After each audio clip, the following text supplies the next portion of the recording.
Welcome, students. We are about to start today the second topic of Unit 2 of Physical Science, that is the instrumentation of UV visible spectrophotometry.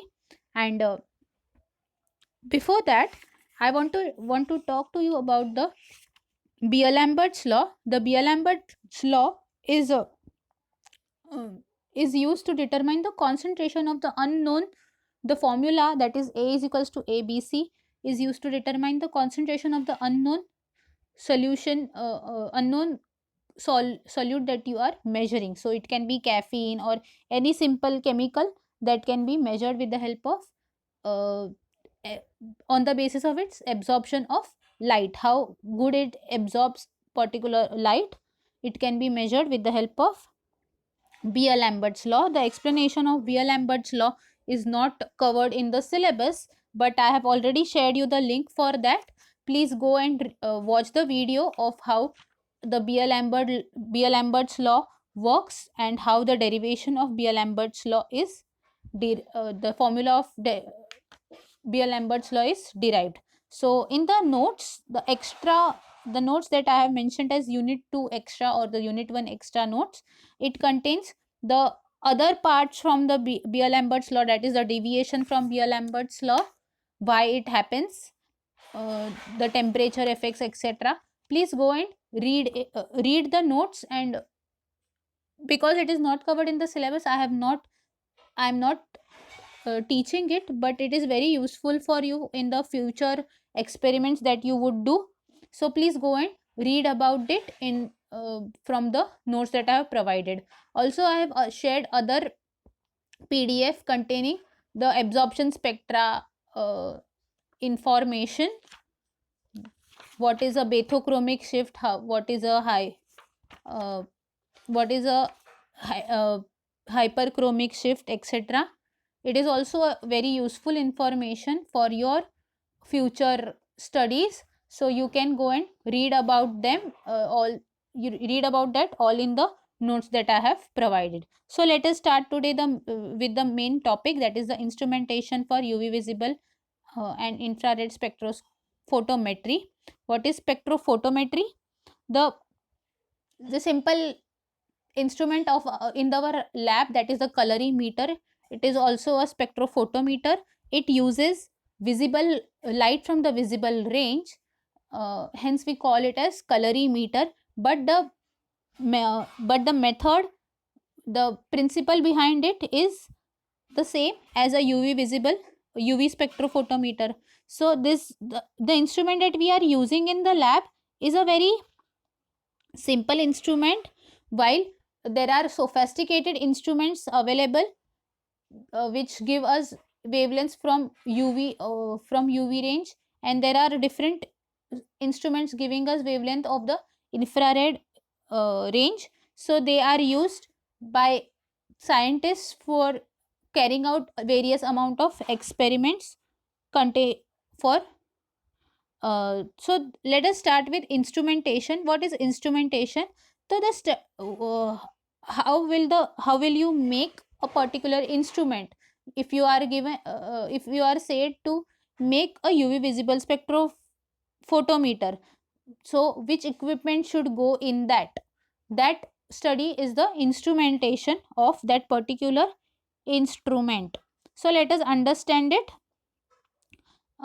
Spectrophotometer consists of various this is a simple block diagram explaining us its various instruments. So the source, what do you mean by source here? It is the source of light, it is the source of radiation. Here we will mention light as radiation, because it can be from the visible range, from the UV range, or from the infrared range, hence we will refer it as the source of the radiation.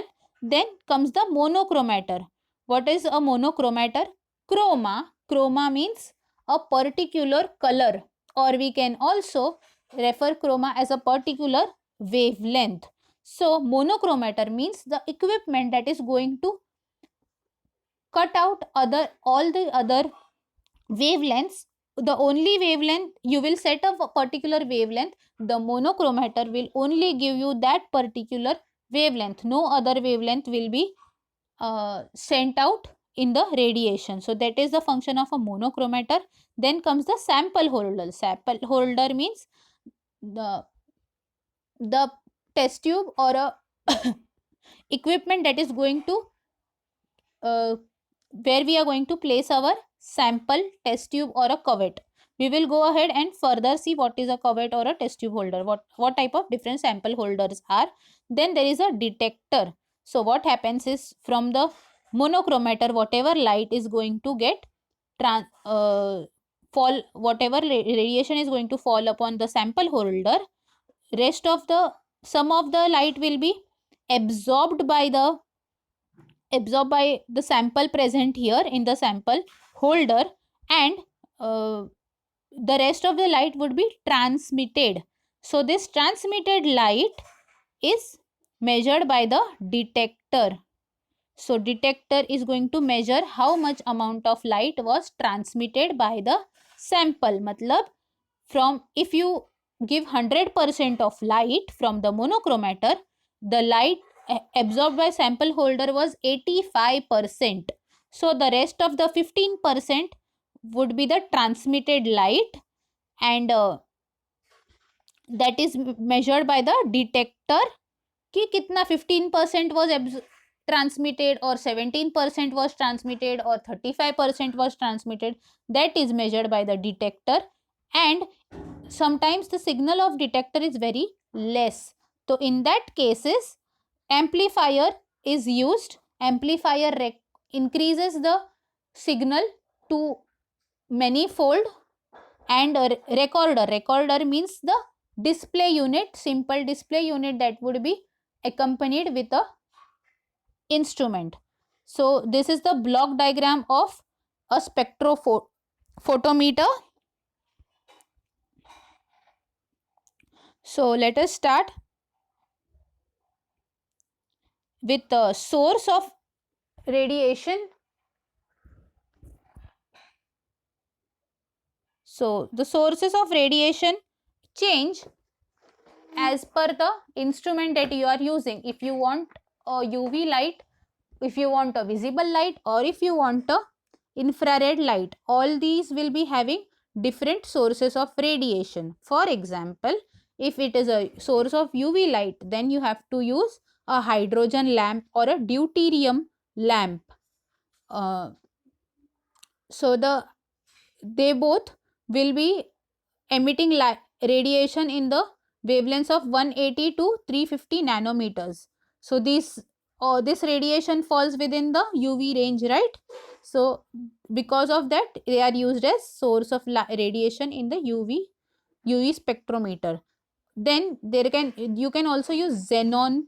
Xenon is a noble gas. So this xenon lamp is also used. But it is the radiation that xenon lamp gives is not as stable as the hydrogen lamp. Hence hydrogen lamp or the deuterium lamp is preferred for UV radiation. Then we come to the visible radiation. So visible radiation is the light from the visible range. So your tungsten filament lamp is used. It gives light in the visible radiation from the range of 350 to 2500 nanometer, and sometimes it is an inexpensive instrument. Tungsten filament is very inexpensive equipment, and sometimes you can also find, instead of tungsten filament, carbon arc. There is one carbon arc equipment named as carbon arc that is also used to provide visible radiation. Then if we come to infrared radiation, there are equipments known as Nernst Glover or Glober.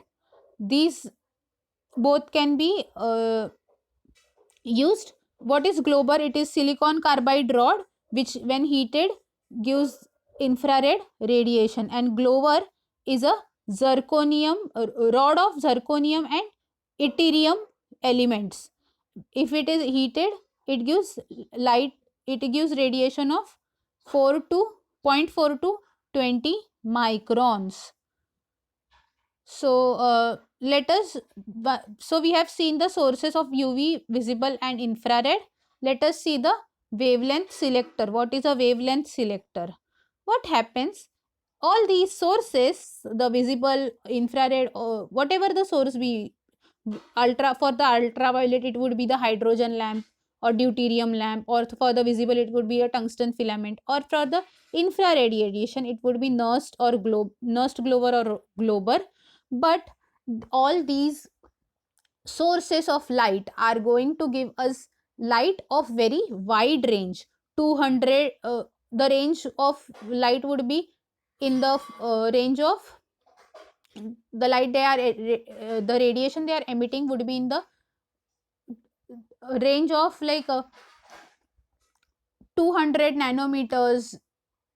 If they can emit from 200, let us say the ultraviolet light, no, hydrogen lamp, it is giving us light in the range of 180 to 350 nanometers. But the sample that I am measuring absorbance of, it only absorbs at the range of let's say 280 nanometers. Okay, so I want a light radiation only of the 280 nanometers. So how can I eliminate out the rest of the radiation and only give 280 nanometer radiation to the sample? So this job is done by the wavelength selector, or you can simply understand it in the form of visible radiation. The visible radiation also has range from 200 to 800 nanometers, and suppose the source of light is emitting all the light from that range, so it is a white colored light. So the white colored light will contain light from all radiations, all the Vibgyor colors, that is so, but I want only the orange color. Okay, the orange radiation, I only want the orange radiation. So how can I ensure that I only get the orange radiation? So this job would be done by the wavelength selector. So this is a very simple concept but very important. Keep this in mind. The function of wavelength selector is to narrow out the bandwidth because we want to give a very specific wavelength only to the sample. So the wavelength selectors can be of two types. A filters, they can be called filters in case of visible spectrophotometer, or if it is a UV spectrophotometer or a very sophisticated instrument, then monochromators and further we will study those equipments are used. So how does the filter work? Filter is the way our filter paper is going to work. It is going to keep away the particulate matter and only let down the liquid. In the same way filters work, they absorb the light except one, whichever you want. For example, if I want the orange light, rest of the 6 colors it will be absorbing, it will only transmit the orange light. How do we do this? So there are colored organic dyes which absorb that all the other lights apart from the particular orange light. So we will add it in a gelatin solution, and the gelatin solution will be made in a disc form, and that disc would be sandwiched between two glass plates, and whatever range of light you want, the filter, once we adjust the filter, it changes the it puts that particular filter which is letting that particular orange colored light to pass and rest of the light to get absorbed, and hence we get a orange colored radiation coming out. So these are used widely in colorimeters, and the bandwidth that they give is around 40 nanometers. So one of the problem with filters is it absorbs a lot of light. How much ever light is incident on it, it majority absorbs all and transmits very less. So the transmittance is as low as 5 to 20%. But this is used in the colorimeter etc. that we are using on a regular basis in the lab. Then comes monochromators. What is monochromator? The monochromator resolves a polychromatic radiation into individual wavelengths, isolates the wavelengths into very narrow bands. So it is done by a collimating device. The various equipments in the monochromator is, first is collimating device such as a lens. What will the lens do? It will change the direction of light. Then comes a wavelength resolving device like a prism or a grating. We will see what is grating further, what is a prism or a grating further. And then is the focusing lens and the exit slit. So these are the equipments in the monochromator. So let us see how it works. Very simple.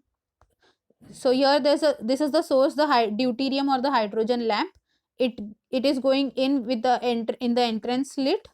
Then collimating lens is going to change its direction. So here prism is present. Okay, what is a prism?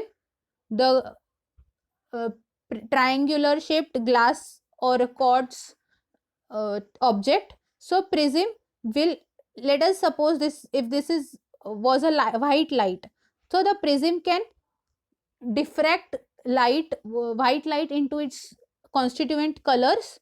So in the same way it is going to diffract this light from a wide range to a narrower range.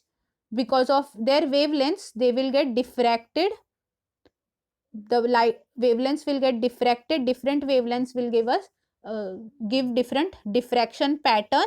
So if I want the continuous lined wavelengths, okay, so that will be selected with the help of the focusing lens. It will be focused again, because I don't want these rays to go continuously in this direction. I want them to come back and get incident on the sample holder. So I will do this with the help of a focusing lens that will change the direction of light. Then this is a exit slit, and the sample holder the sample holder contains the cuvette with the samples, and so the light is getting incident. You can see it, the light is getting incident on the sample. And over here the next device would be the detector system.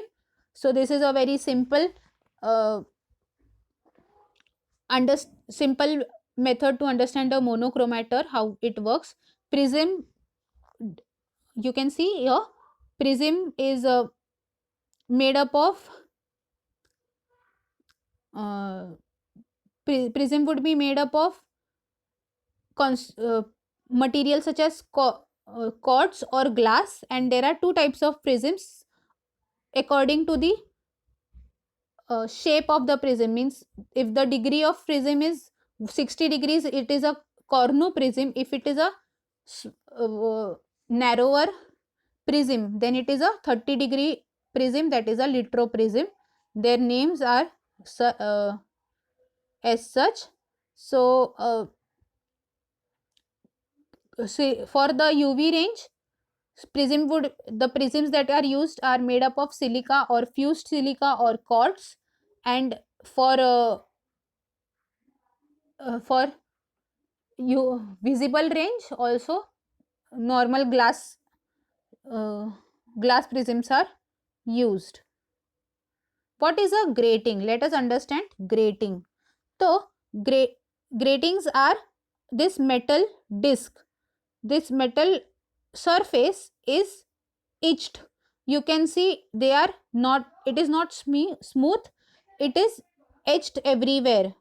So what happens whenever light from the source falls on the prism, at this particular point on the etched surface, the light will get diffracted in its different wavelengths. So you can see 400 to 800, 300, 300.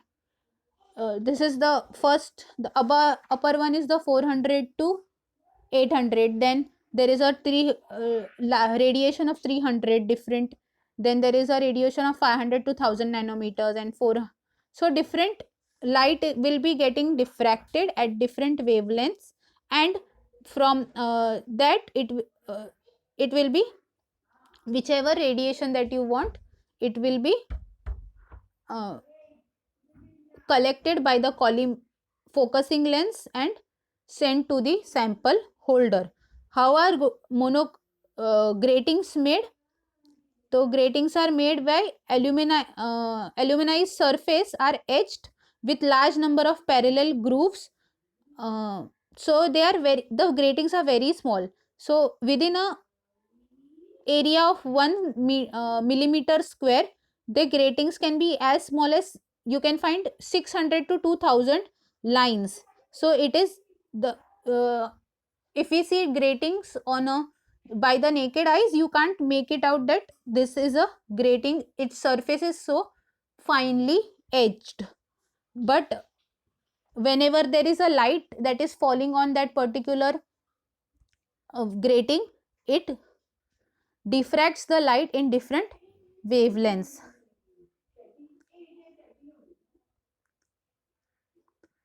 So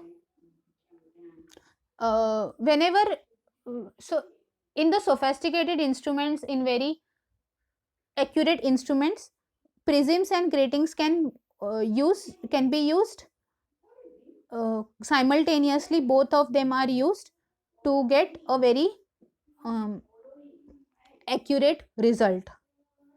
So let us go ahead with sample containers. What are sample containers? The test tubes or the equipment that is going to hold the sample, the solution, unknown solution or the standard solution that you are going to measure. So in ultraviolet range, if you want to see, if you are using in the ultraviolet range, then the sample holder is known as whenever we are working with a colorimeter, spectrophotometer, the sample holder will be also known as cuvette. So the cuvette will be holding the sample. So for ultraviolet range, sample cuvette is made up of quartz, or if it is a simple visible for the visible range, the cuvette can be also made up of glass. So a small 1 centimeter into 1 centimeter block square test tube is used. It is a very small, hardly 3 centimeter in height, and 1 centimeter into 1 centimeter block is there. So whatever size you want, you can use that particular size cuvette. So you can see here 1 millimeter, as small as 1 millimeter to as big as 10 centimeter cuvette are available for the different purposes, but majorly cuvettes that are used are 1 centimeter into 1 centimeter blocks. So and if you and the cuvette that we use in our lab in the colorimeter for the colorimeters are the simple glass test tube, circle. They are not square, but they are circle rather. So if you have observed it, if you remember it, you can recall that the glass cuvette that you have used in the first year for the colorimeter in our lab. So let us be back to the detection device. detection device is going to measure the amount of light transmitted by the samples. Okay, how much amount of light was absorbed. If 100% of light was incident on the sample, then it absorb how some amount of it would be absorbed, and the rest of the 100 minus the absorbed light would be detected by the detection devices. So there are different detection devices that are used. For example, photovoltaic or a barrier cell layer. So it is made up of a semiconductor material. For example, cadmium sulfide or silicon or selenium. Let us see how it is constructed, and let us see how it is constructed. I'm sorry, the PDF does not contain the page of that particular photovoltaic barrier layer. I will share the photo of that photovoltaic barrier layer after this lecture. So the photovoltaic barrier layer has strips of thin strip of silver, and firstly it will be in the bottom, it will be having steel back plate. Over it there would be a selenium layer, and on the top of it there will be a very thin layer of silver. The steel back and the silver layer, they both will be connected to cathode and anode respectively, and whenever light is falling on the silver layer, whenever radiations are followed uh, incident on it, there will be a current flowing from silver layer to selenium to the steel backplate, and that would be measured by anode and the cathode, and then recorded and displayed. The next equipment is the photo tube or the photo emissive tube. uh, it is not included in this PDF, but I will share its photo also. So photo tube contains of a quartz window and a semi cylindrical cathode, means a C-shaped cathode plate, which is coated with a alkali or alkaline earth oxide, for example NaOH or a KOH material. It would be coated with such type of chemical, and a centrally located metal wire would be there, which will, what happens is, whenever from the quartz window, the light from the sample holder would be incident on the quartz window, and from the quartz window it will go to the cathode, that is the C-shaped surface.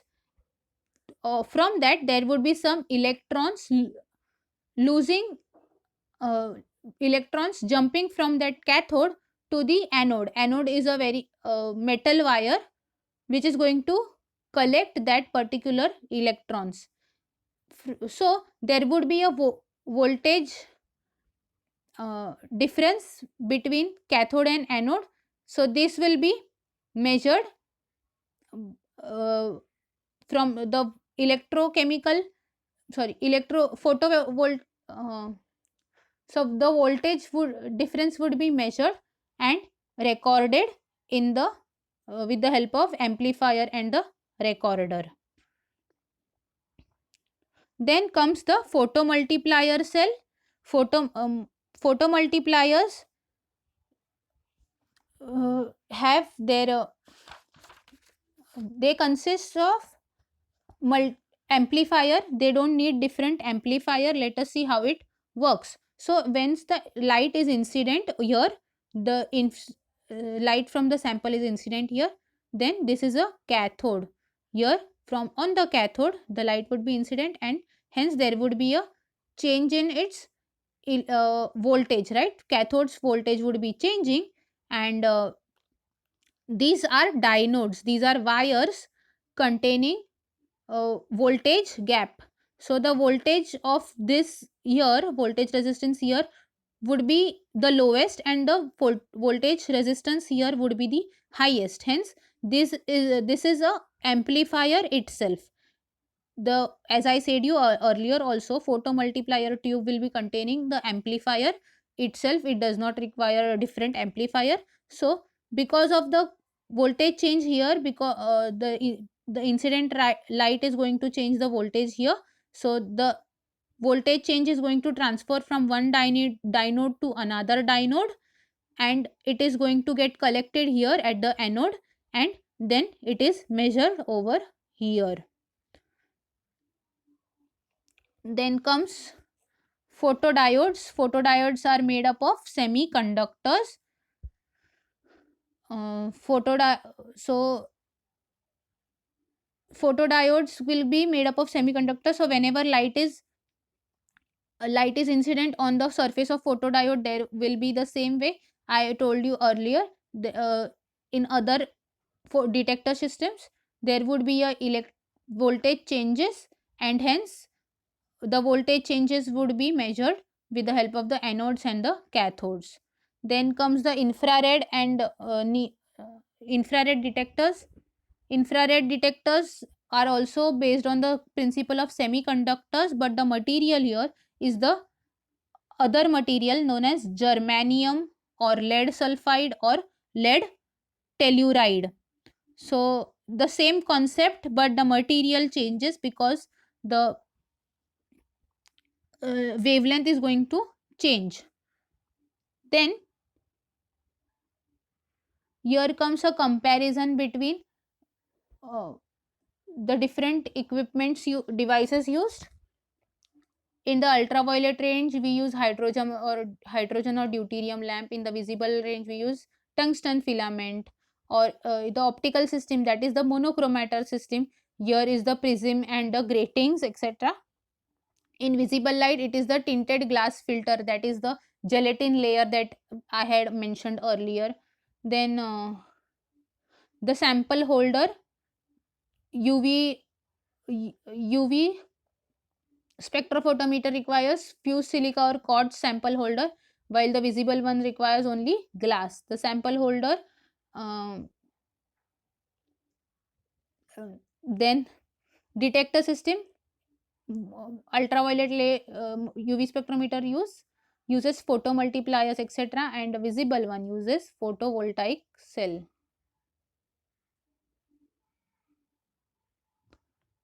So the one last concept of this topic, that is a double beam UV spectrophotometer or a double beam spectrophotometer. What happen the spectrophotometer in our lab, the colorimeter in our lab contains only one sample holder. If you recall it, it contains only one sample holder, right? So this is a single beam colorimeter. But when for this, what happens, every time you have to measure a unknown concentration or a standard concentration, so you will have to measure first the reference, the blank, and then put in the sample holder your unknown test solution. But if you have a large number of samples to be measured, and also so every time you are going, if you have 100 to 50 samples to be measured, every time you are going to measure each and every sample, will you keep the blank? No. First you will keep the blank and then you will measure the unknown solution? No. Here what they do is they have made a equipment which is containing two sample holders. So because of every time you do this experiment, if it is a single beam colorimeter or the spectrophotometer, if there is a change in voltage in of the electric supply, etc., voltage fluctuation happens, then the intensity of light might change. So to uh, overcome this situation, they have made a double beam operator system, double beam spectrophotometer. Here you will not need to measure blank every time you are doing it. Simply put a blank solution. There would be two sample holders and both will be getting same amount of light of the same wavelength. So the blank holder and a sample holder, or the reference holder and the sample holder. So this is a monochromator from which the particular wavelength of light is going to come, that is, let's say example 280 nanometers. And with the help of this chopper is a rotating disc which cuts the light. The wavelength of light radiation would be the same, it would be 280 only, but 50% of light would go here, and 50% of light would go here. So with the help of your mirror, the mirror, they have changed the direction of light, and here you can see the light is going simply in the sample cuvette, and again here the mirror is going to change the intensity, and this will cancel out whatever, this mirror is going to cancel out whatever uh, whatever the absorbance of blank, or the absorbance of the solution, absorbance of the solvent would be, and only give us the sam um, only give us absorption of the sample. And then with the photomultiplier cell, it is going to tell us the measure the incident radiation. So very simple you modification is done to overcome a very big problem, but the problem here is the double beam device gets becomes a bit expensive, hence it is not preferred when the work is not so important. If the it is a sophisticated instrument, then you will find it is a double beam instrument only. So this brings us to the end of the unit 2. Please uh, read it from the PDF that I have provided, and ask me any doubt that you would have, or for so we can arrange a doubt solving session, or you can also contact me anytime, I would be available. So this brings us to the end of unit 2.